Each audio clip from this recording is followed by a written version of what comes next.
Hey Zobo, are you ready to read another book together? Okay, this one is super cute and it's called Waddles by David McPhail. Are you ready? Set. Go, good work. Waddles waddled like a duck, but he was not a duck. Waddles was a raccoon, a very round raccoon, and he was always hungry. Spring. Waddles lived in a hollow tree in the park near a beautiful pond. Every day Waddles waddled down to the pond to visit his best friend Emily. Emily was a duck. Zoe, what sound does a duck make? Good work. Quack, quack, quack, quack, quack. Sometimes they went swimming together. Other times, Emily kept Waddles company as he searched trash cans for something to eat. Emily offered to share the bugs that she caught, but Waddles preferred half-eaten sandwiches or cake. Zoe, what do you like to eat? What's your favorite thing to eat? My favorite thing would be probably popcorn. One morning, Waddles found Emily sitting on a newly built nest. Would you like to go for a swim? Waddles asked her. Not today, Waddles, said Emily. I laid my eggs. Now I have to sit on them until they hatch. But how will you get food for lunch? Waddles asked. Not sure, Emily said. Then I will bring you food every day, Waddles told her. A few days later, Waddles brought Emily some breakfast. Oh, how I wish I could go for a swim, Emily said. Why don't you? Waddles said. I can sit on the eggs for a while. At first, Emily hesitated, but then she thought about it. That's a splendid idea, she said. You are very cuddly, and with all your soft fur, surely you will keep the eggs safe and warm. So Emily went for a swim. Zoe, what kind of animals do you have that have soft fur? That would be like cricket, Oprah, so your kitties and your puppies. The cows do too, and so do the donkeys. Waddles waddled over to the nest and made himself comfortable. He felt very proud that he could help Emily and protect her eggs. Suddenly, Waddles felt a poke, and then another. He turned his head to see a red fox crouching behind him. Waddles started to growl. He knew the fox wanted to steal the eggs, but Waddles had promised to protect the eggs, and Waddles kept his promises. When the fox saw him how determined Waddles was, he slowly slunk away.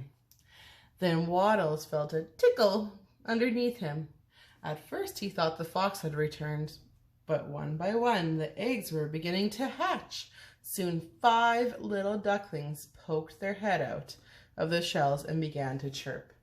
So can we count to 5 together? We're going to count all the little chickies.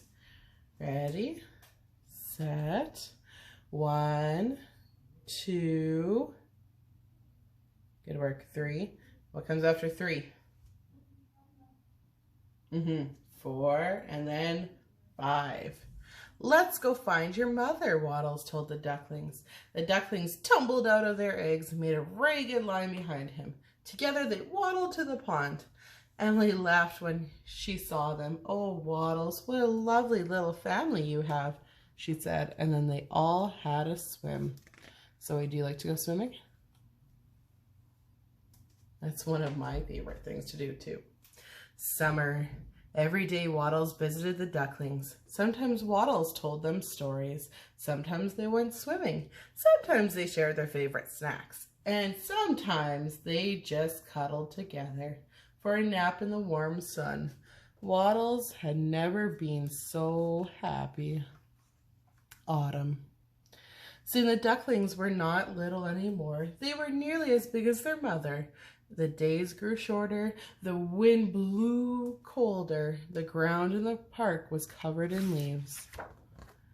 One morning, as Waddles waddled to the pond, he noticed the park was covered with a glimmering coat of frost. "Good morning, Waddles," Emily said. "I'm afraid it's time for us to fly south. This park will be no place for us when the winter comes." This was the saddest news Waddles had ever heard.